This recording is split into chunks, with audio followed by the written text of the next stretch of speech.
Bien le bonjour les amis. Aujourd'hui, on va se retrouver dans un petit thread d'horreur. Pour l'occasion, je suis pas tout seul, je suis en compagnie de Nolan. Nolan, comment ça va? Bah ça va, merci. Ouais. Bon, bonjour à tout le monde, hein. Excusez-moi la politesse. Voilà, bah déjà, il est mal éduqué. Comment on fait là? Donc aujourd'hui, on vous a concocté 4 histoires d'horreur qui va inclure pour certains du paranormal, pour d'autres sûrement des solutions très explicables. Mais bon, on a essayé de trouver des histoires qui sont quand même assez différentes. On va en raconter 2, Nolan 2 aussi. Et puis bah j'espère que la vidéo vous plaira. N'hésitez pas à vous abonner, à commenter, à liker, tout ce qui va avec. Est-ce que tu es prêt pour commencer cette petite session d'horreur? Ah, plutôt près, oui. Donc on va commencer avec la première histoire, et pour l'occasion, je vais laisser Nolan lancer tout ça. Nolan, c'est quand tu veux que tu nous racontes ta première histoire. Eh ben, nous allons partir sur les starting blocks. Allez. Cette première histoire est pas si vieille que ça, puisqu'elle se déroule en 2018. Elle se déroule en France, donc dans nos Alpes, et c'est l'histoire de François. Donc François est un randonneur aguerri. Il aime bien ça, c'est son sport favori. Et là, il est en vacances, donc il a décidé de partir une semaine donc dans les Alpes. Un jour dans la semaine, il décide de faire une longue randonnée. Il voit que la nuit commence à tomber, donc il décide de faire demi-tour. Pour revenir à sa voiture rapidement, il décide donc d'accélérer le pas. Mais la nuit tombe beaucoup trop vite. Il décide d'essayer de trouver un endroit où dormir, puisqu'en fait, il s'était perdu. Dans la nuit, il n'arrivait pas à retrouver son chemin. Alors, il continue de marcher en espérant retrouver un endroit où dormir paisiblement au calme. Et là, coup de chance, il tombe sur une petite cabane assez atypique. On pourrait penser à une cabane de chasse. Donc, il décide de s'avancer vers la cabane. Il frappe à la porte pour voir s'il y avait quelqu'un dedans. Personne ne répond. Alors, il ouvre la porte et voit à l'intérieur un lit simple pour pouvoir dormir. Il se dit, je vais pouvoir passer la nuit ici calmement. Il se couche, essaye de fermer les yeux, mais impossible de dormir. Les bruits autour de la cabane le contrariaient beaucoup. Il y avait beaucoup de craquements et on aurait dit que quelqu'un tournait autour ou quelque chose. Il voit 3 visages sur des tableaux qui sont dispersés autour de lui. Ils avaient tous les 3 un sourire assez grand, malaisant et malfaisant, comme un sourire diabolique. Il commence à flipper un peu, et plus il les regardait, plus il remarquait que ces visages le fixaient les 3 en même temps. Alors il décide de fermer les yeux, d'oublier tout ça et de dormir. Finalement, il y arrive. Le lendemain matin, en se réveillant, il se lève et décide de regarder ces fameux tableaux. Mais, pas de chance, ce n'étaient finalement pas des tableaux, c'était des fenêtres.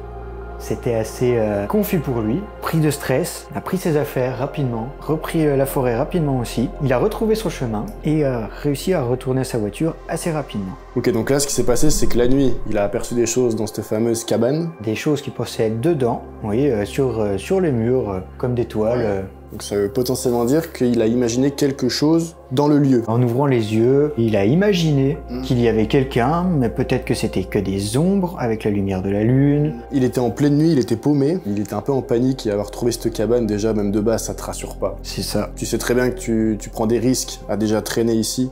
Même s'il y a un lit, ça veut tout et rien dire. Déjà, c'est bizarre. Ça ressemble peut-être même plus à une vieille cabane de garde. Puis le fait qu'il y ait personne, que ça soit ouvert, bon, c'est très étrange. Mais je pense que ces histoires de tableaux, à mon avis, c'est son imagination. Oui. Parce que si on part du principe que ça serait vrai, ça veut dire qu'il y aurait des gens qui auraient été derrière les fenêtres à l'espionner, à le regarder, et ça, c'est très glauque par contre. Elle est très bien cette histoire. J'aimerais pas que ça m'arrive, honnêtement. Non. Jamais se perdre. Il y a vraiment des risques énormes. Pour une petite finalité, n'allez jamais faire une randonnée dans les bois sans avoir prévu votre parcours. Très bien, bah voilà, nickel, écoutez Nolan, le randonneur, je sais pas, on va inventer des trucs. Eh ben nickel, eh ben merci Nolan, franchement, très très bonne histoire, j'ai bien aimé. Bah, elle m'a plu aussi. Ouais, ça change. Dites-nous en commentaire ce que vous avez pensé de cette première histoire. Je vais reprendre le relais pour vous raconter la deuxième histoire, et on va commencer avec l'histoire de Paul. Paul est un adolescent qui a 15 ans, et il vivait chez ses parents. Un soir, lorsque ses parents sont partis dîner chez des amis, Paul s'est donc retrouvé tout seul dans leur grande maison en pleine campagne. Paul a pour habitude de vérifier que toutes les portes, toutes les fenêtres soient bien fermées à clé, que vraiment il soit en sécurité chez ses parents. Après avoir fait sa petite vérification intégrale de la maison, il remonte dans sa chambre pour aller regarder sa série favorite. Il regarde environ 1 à 2 épisodes, donc il se passe on va dire 1h30. Et au bout d'un moment il commence à avoir un peu chaud et il décide d'ouvrir une fenêtre. Jusque là tout va bien, il n'y a rien d'anormal. Sauf que tout d'un coup, il ressent un petit courant d'air. Et rappelons-le, il avait auparavant vérifié toutes les portes, toutes les fenêtres. Donc comment un courant d'air peut-il se faire si il n'y a qu'une seule fenêtre d'ouverte? C'est donc là que Paul a commencé un petit peu à s'inquiéter. Donc il se dit, c'est peut-être mes parents qui sont simplement rentrés de leur soirée, qui va quand même regarder par la fenêtre, savoir s'il aperçoit la voiture de ses parents, mais malheureusement, il ne vit personne. À ce moment-là, il prend un petit réflexe, il décide d'aller fermer immédiatement sa porte de chambre à clé et d'écouter attentivement ce qui pourrait se passer dans la maison. Soudainement, il commence à entendre le parquet au rez-de-chaussée qui craque. Et Paul, il connaît très bien la maison de ses parents et sait très bien que si le parquet craque, c'est forcément qu'il y a quelque chose ou quelqu'un qui marche dessus.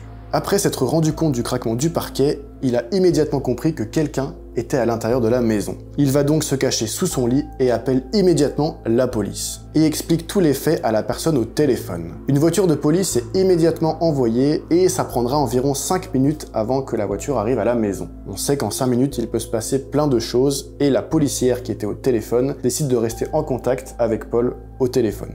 3 minutes après, Paul commence à entendre quelqu'un monter les marches de façon très régulière et très calmement. L'homme ou la personne qui était dans la maison commence à fouiller tout l'étage. Il va commencer par la chambre de ses parents, il va tout regarder et se rendre compte qu'il n'y a personne et va alors ressortir de leur chambre. Cette personne va donc se diriger en direction de la chambre de Paul et essayer d'ouvrir la porte. Rappelons-le, Paul avait fermé à clé et la personne va tenter de forcer la porte mais n'y arrivera pas. Alors, la personne se met à toquer, très lentement, pendant 30 secondes. À ce moment-là, Paul entendit une voiture s'arrêter brusquement devant chez lui et entendit des gens rentrer dans la maison. Ces gens-là commencent à crier « Police, est-ce qu'il y a quelqu'un ?» En entendant ça, la personne située derrière la porte de la chambre de Paul se mit à paniquer et à forcer de plus en plus la serrure. Voyant qu'il n'arrivait pas à enfoncer la porte, il n'y eut plus un bruit pendant quelques secondes et un coup de feu énorme retentit dans la maison. Et le corps de l'homme situé derrière la porte s'effondra sur le parquet. Le calme s'installa.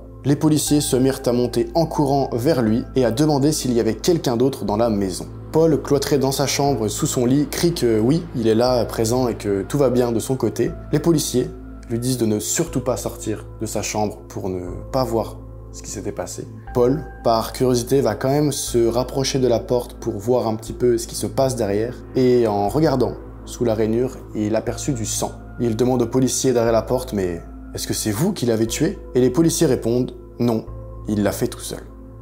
Plusieurs jours après, Paul et ses parents ont appris que l'homme qui était rentré dans la maison avait déjà tué plusieurs personnes. C'était plus ou moins un meurtrier en série et qu'il avait déjà fait auparavant des séjours en asile psychiatrique. Et la question que se pose Paul encore aujourd'hui, c'est pourquoi cet homme était venu ici en train de chercher ses parents et lui. Et si on réfléchit un petit peu à l'éventualité, techniquement, il était venu pour les assassiner. Et finalement, il ne saura jamais ce qui aurait pu se passer s'il n'avait pas appelé la police ce soir-là. Voilà. Très stressante comme histoire. Ouais. Ouais, clairement, c'est très perturbant. J'aurais pas aimé être à sa place. Puis honnêtement, il a eu un sacré réflexe. Mais il a bien réagi, ouais, d'appeler la police. Et puis surtout, effectivement, il a jamais entendu que quelqu'un était rentré. Quand tu es sur une série, quand tu regardes autre chose, la télé, tout ça. Oui, on n'entend pas forcément ce qui se passe à l'extérieur de notre pièce. Ouais, mais clairement, on va pas se mentir que moi j'aimerais pas, comme dit Nolan, que ça nous arrive, hein. Pas vraiment, non. Même aujourd'hui, est-ce qu'on aurait le réflexe qu'il a eu? Est-ce que... Moi, je l'aurais pas eu. Personnellement, je l'aurais pas eu du tout. Déjà, j'aurais été voir. Grosse erreur. Très grosse erreur. Parce que le tome... Oh, il n'y a plus de tome. Voilà. On va passer sans plus attendre à la troisième histoire et je vais redonner la parole à Nolan. Et c'est parti, du coup, pour la troisième histoire. Pour cette troisième histoire, je vais vous parler d'Amélie. Amélie était une fille de 18 ans qui vivait encore chez ses parents. Et bien sûr, comme beaucoup d'adolescents aujourd'hui, elle cachait à ses parents qu'elle fumait. Alors le soir, pour pas faire sentir, elle sortait par la fenêtre de sa chambre qui donnait sur le jardin. Elle allait se cacher dans le jardin sur une chaise pour fumer. Lorsqu'elle fumait, elle avait vu sur leur garage qui a vu son toit s'effondrer. On ne voyait plus que les parties de droite et de gauche. Dans ces parties, sa mère en profitait pour étendre leur linge. Un soir, elle sortit comme d'habitude pour fumer et regarda les vêtements. Elle aperçut que les vêtements bougeaient un petit peu avec le vent, mais s'aperçut que quelque chose n'allait pas. Pour elle, un jean était un peu trop long pour être leurs habits et elle pouvait apercevoir des chaussures. Donc là, elle se dit immédiatement « J'hallucine, c'est le soir, je me fais des films dans ma tête ». Et plus elle regardait, plus l'ombre restait fixe et plus les chaussures pouvaient apparaître dans son champ de vision. Donc là, elle commence de stresser. Elle continue de fumer, mais pas rassurée. Alors elle se dépêcha de fumer sa clope, elle se dépêcha de rentrer par la fenêtre, mais en essayant de pas faire de bruit pour pas que ses parents s'aperçoivent qu'elle rentre et sort par la fenêtre. Pas rassurée, elle se dépêche de fermer la fenêtre et va se cacher sous la couette de son lit. Tout en laissant bien sûr la lumière allumée, car elle avait peur que si elle l'éteignait, la personne se rapproche et l'observe par la fenêtre. Et elle se pensait que la lumière allait dissuader la personne s'il y en avait une. La nuit passa, elle se réveilla le lendemain matin sans en parler à ses parents, car ça aurait été bizarre qu'ils la sachent dehors. Pour elle, tout était encore flou, qu'elle se dit « voir une ombre comme ça, c'est mon imagination ». Mais que venaient faire les chaussures ici ? Comment j'ai pu les imaginer? C'est alors, plus tard, que sa famille apprit qu'il y a eu un certain nombre de cambriolages conséquents dans leur quartier. Alors ça a fait tilt dans sa tête et a tout de suite pensé que c'était un des cambrioleurs qui était venu se cacher derrière les vêtements et qui essayait de se dissimuler dans la nuit. Ok, ouais, et bah c'est sûr en fait. À mon avis, elle l'a pris sur le fait. Je pense qu'il a eu peur en la voyant arriver dehors. Ouais. Et qu'il savait pas où se cacher et il a pris la première planque qu'il a trouvée. Ouais, il s'est mis derrière. Parce que des fringues qui sèchent, alors... Un jean ne touche pas le sol de base. Bah ouais. Quand il est étendu. Donc c'est vrai. Ouais. Et puis avec la brise, c'est vrai que s'il bouge et que là il est rigide. Ouais, il semblait fixe, ouais. À moins qu'il sorte d'un pot de colle. Clairement, non, il y a un problème.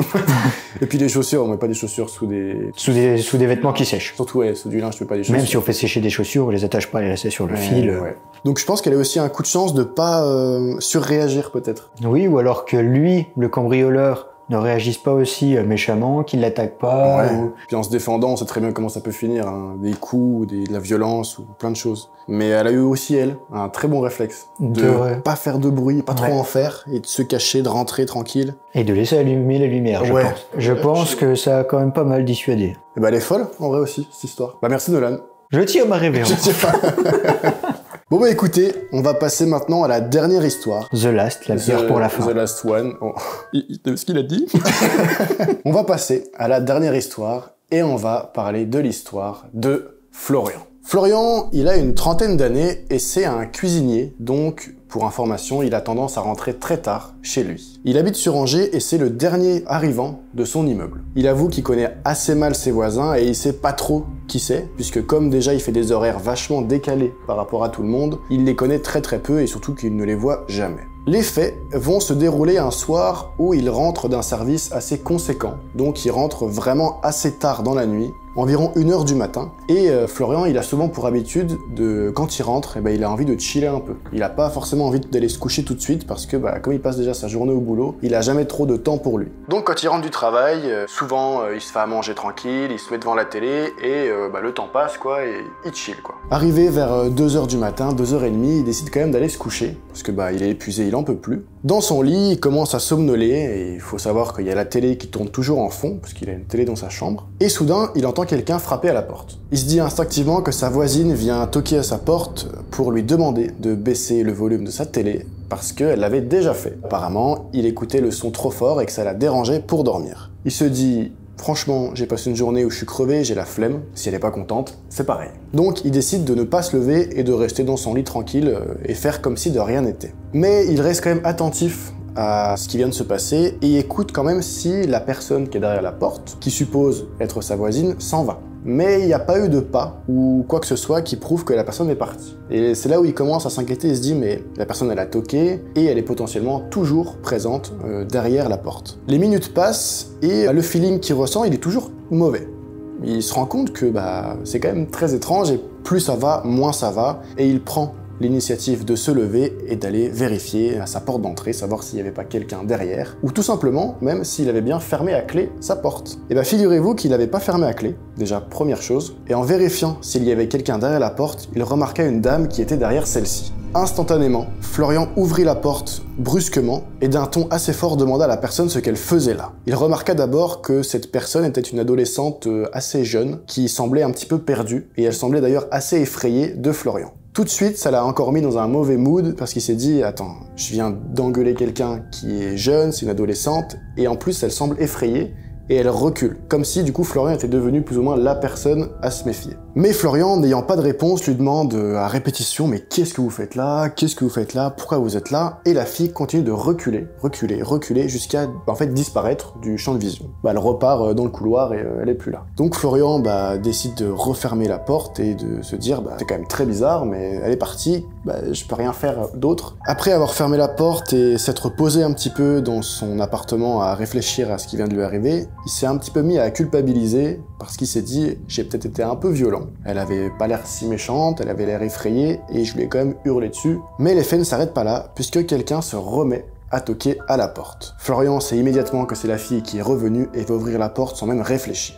Effectivement, cette fille était revenue et elle semblait beaucoup moins apeurée et elle lui demande quelque chose d'assez étrange, c'est est-ce qu'il a du café? Faut pas oublier que c'est quand même 2 h du matin. Florian, ayant culpabilisé de l'avoir plus ou moins insulté avant, il fait genre, il va aller regarder dans sa cuisine s'il en a. Il sait pertinemment qu'il en a pas puisque il en boit pas, et encore moins à 2 h du matin. En fouillant dans sa cuisine, il entend un petit bruit derrière lui et se rend compte que la fille, elle est rentrée dans son logement. Elle a passé la porte sans même lui demander et elle est chez lui. Énervé, Florian se précipite une nouvelle fois sur elle et lui demande de partir immédiatement parce que tout ce qu'elle fait, c'est complètement hasardeux et c'est d'ailleurs très irrespectueux et on fait pas ça quand on est un petit peu éduqué. Et il remarque que cette fille remonte à l'étage. Florian réussit à s'endormir malgré des sentiments très étranges, il est quand même vachement bouleversé par ce qui vient de se passer. Le lendemain matin, pour espérer trouver des réponses, il se dit qu'il va attendre son voisin de palier pour lui poser des questions et savoir mais pourquoi la voisine du haut, elle est descendue à cette heure-là et elle est rentrée chez lui comme ça sans prévenir et d'ailleurs d'une façon très étrange. Il arrive alors à croiser son voisin de palier qui, je le rappelle, le voit pas très souvent, donc là il a vraiment forcé les choses et Florian demande s'il a entendu l'altercation qu'il avait eue avec sa voisine du dessus. Le voisin avait l'air très étonné et lui demande « Mais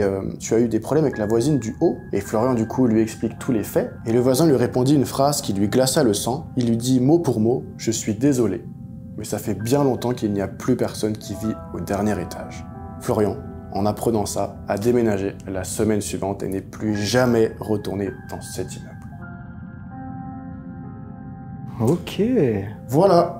Peut-être que la fille était une squatteuse au-dessus. C'est quand même étrange que, en partant, elle soit remontée à l'étage sans qu'il y avait personne. Et c'est vrai qu'instinctivement, on se dit, de toute façon, si elle est remontée, c'est forcément qu'elle habite dans l'immeuble. Oui. Quand on apprend un peu plus le contexte sur qui est cette fille, ou du moins qui ce n'est pas, du coup, parce qu'on pensait que c'était la voisine, on se rend bien compte qu'elle n'était pas forcément là pour des choses très claires. D'ailleurs, elle avait un comportement très étrange d'être collée comme ça à la porte des gens à 2 h du matin. Puis rentrer chez les gens comme ça, sans autorisation.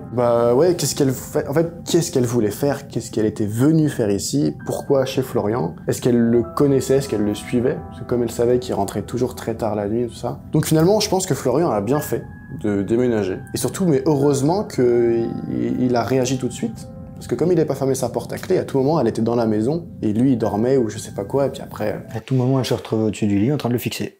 Ouais. Oui. Encore une histoire que j'aimerais pas vivre, voilà. C'est sûr, c'est sûr. Bon les amis, c'est la fin de la 4e histoire, j'espère sincèrement qu'elle vous aura plu. J'espère d'ailleurs même que les 4 histoires vous auront plu. On espère. On espère. Bien vu, Nolan. Il sait faire. Ça a été un plaisir pour nous de vous raconter ces histoires. Ça change un petit peu d'être tout seul, en plus, accompagné d'une très belle personne. Il est super beau, hein, vous avez vu comment il est beau? Ah, il est trop beau de toute façon aussi. Écoutez les amis, ça me fait toujours plaisir de faire des threads, il y en a d'autres qui arriveront sur la chaîne prochainement. N'hésitez pas, comme je vous dis, à commenter si vous avez aimé les histoires, si vous avez vécu des choses qui sont assez similaires. Moi je vous dis à très bientôt et on se retrouve pour une prochaine vidéo. Ciao les amis. Ciao.